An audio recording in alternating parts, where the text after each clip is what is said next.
Bismillahirrahmanirrahim. Assalamualaikum warahmatullahi wabarakatuh. Alhamdulillahirrabbilalamin.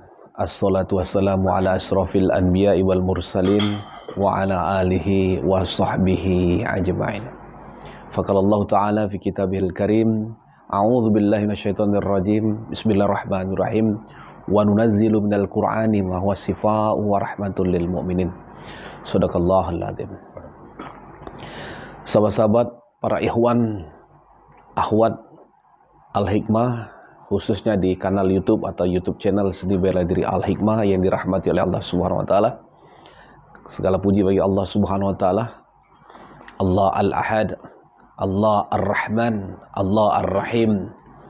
Allah dengan segala kemurahannya, dengan kemahaannya, kembali kita diizinkan oleh Allah untuk bersilaturahim sekaligus berbagi setetes daripada ilmu Allah, yaitu ilmu Al-Hikmah. Teriring salam kepada junjungan alam, kepada khataman nabiyyin, rahmatan lil alamin, kepada sayyidina wa maulana Muhammad sallallahu alaihi wasallam. Allahumma shalli ala sayyidina Muhammad wa ala ali sayyidina Muhammad. Sahabat-sahabat para ikhwan yang dirahmati oleh Allah Subhanahu wa taala. Adapun topik kali ini adalah berkaitan dengan pengobatan. Karena yang paling utama di dalam ilmu Al-Hikmah adalah ikhtiar keselamatan, kedua ikhtiar pengobatan. Ada satu pertanyaan dari ikhwan kita melalui WA 081297799779. Ini mempertanyakan bagaimana cara untuk pengobatan bagi non-muslim. Ini pertanyaan yang mudah-mudahan bermanfaat bagi para ikhwan dan akhwat untuk kita mengimplementasikan ataupun mengaplikasikan, mempraktikkan ilmu Al-Hikmah dalam membantu masyarakat, membantu orang lain, termasuk yang berlainan agama. Bagaimana kalau kita menghadapi ataupun mengalami satu pengalaman, ada pasien ataupun orang di luar agama kita, sahabat-sahabat non-muslim yang melakukan ikhtiar perubatan melalui ilmu Al-Hikmah, minta kita untuk menjadi syariat, wasilah ilmu Al-Hikmah membantu perubatan. Boleh untuk perubatan. Yang tidak boleh adalah kita menitipkan ilmu. Yang tidak boleh kita mengijazahkan ilmu karena belum Islam. Karena syarat wajib untuk belajar Al-Hikmah adalah Islam atau beragama Islam.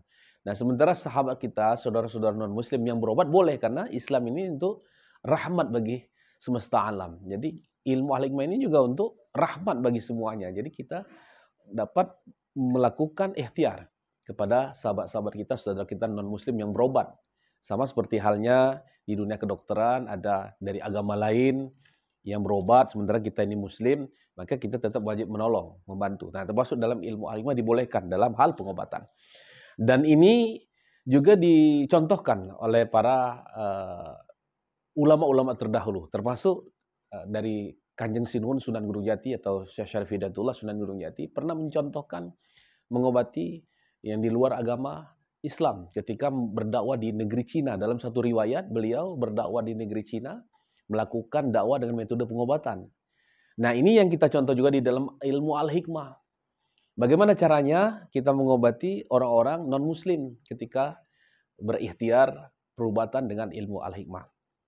Yang pertama dilakukan adalah ketika kita sudah berhadapan dengan pasien ataupun orang yang ingin melakukan perubatan, maka hendaknya yang diawali, ya, karena ini non-muslim, maka diawali dengan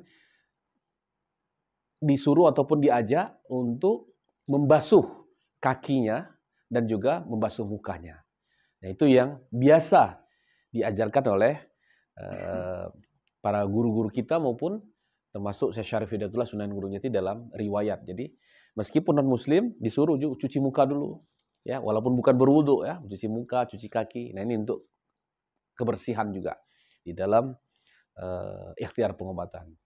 Jadi kalau yang muslim diutamakan berwudu, tapi kalau yang non-muslim bagaimana caranya? Kakinya dibasuh dulu, kemudian muka dicuci juga.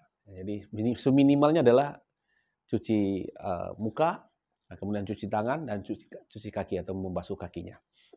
Nah, lalu ketika kita melakukan perubatan, hampir sama dengan pengobatan pada umumnya. Artinya kita melakukan terapi dengan ilmu al-hikmah, kita tetap berdoa kepada Allah dengan menggunakan kunci 1311.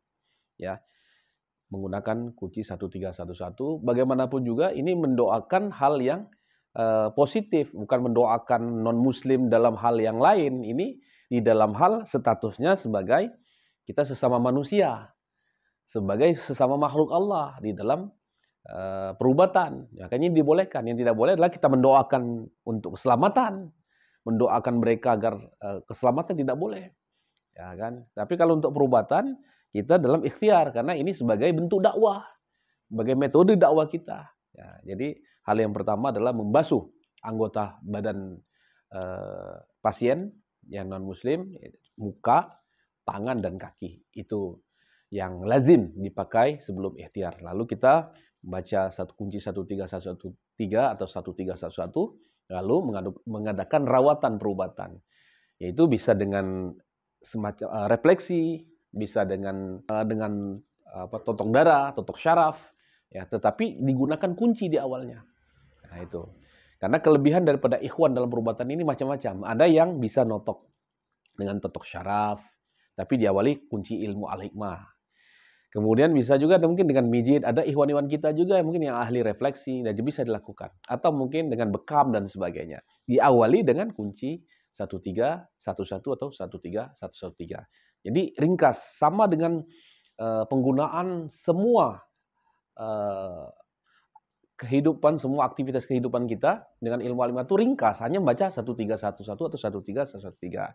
Cuman perbedaan di beberapa hal aplikasi adalah seperti tadi ada syaratnya, yaitu membasuh anggota badan seperti muka, tangan, dan kaki. Nah, sementara di penggunaan lain ada yang tidak perlu mengambil wudhu ataupun kalau non muslim dengan membasuh wajah, tangan, dan kaki, tidak perlu. Nah, namun dalam kapasitas orang yang berobat ini dalam keadaan normal, bukan orang kesurupan, nah, jadi kita tetap harus menyarankan mereka untuk membasuh anggota tubuh tadi, muka, tangan, dan kaki. Tetapi kalau dalam posisi kesurupan, tidak perlu. Kita yang langsung. Yang intinya adalah kita yang melakukan perobatan, kita yang mesti dalam keadaan wudhu juga.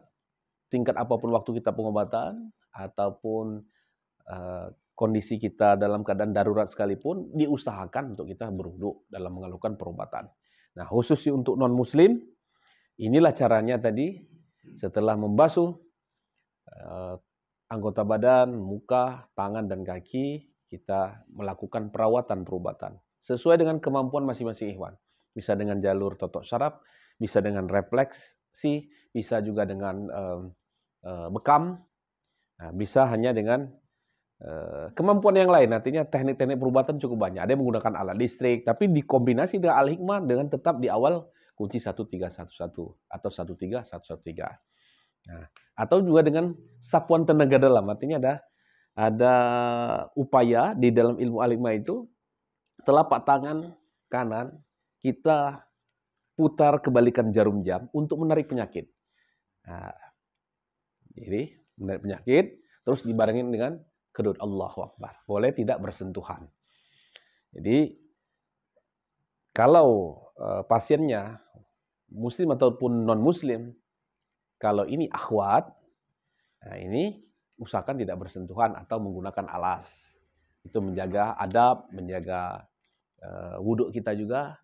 Makanya di dalam ilmu al-hikmah ini diutamakan sekali adab maupun hukum fikihnya. Untuk malam hari ini, semoga edisi berbagi dengan pengobatan untuk non-muslim ini dapat menjawab daripada pertanyaan mewakili para ikhwan akhwat yang bertanya sama tentang cara pengobatan untuk non-muslim dengan menggunakan ilmu al-hikmah. Jadi ringkas saja.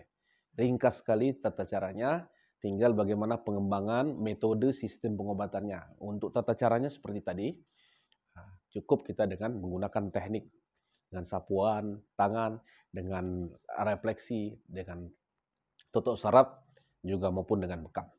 Demikian sahabat mirsa, intinya adalah kita tetap berdoa kepada Allah Subhanahu wa taala agar apa yang kita kerjakan diberikan kelancaran dan diberikan kesembuhan oleh Allah Subhanahu wa taala. Jazakallahu wallahul muwaffiq ila aqwamit thoriq. Subhanakallahumma wa bihamdika asyhadu an la ilaha illa anta astaghfiruka wa atubu ilaik. Assalamualaikum warahmatullahi wabarakatuh.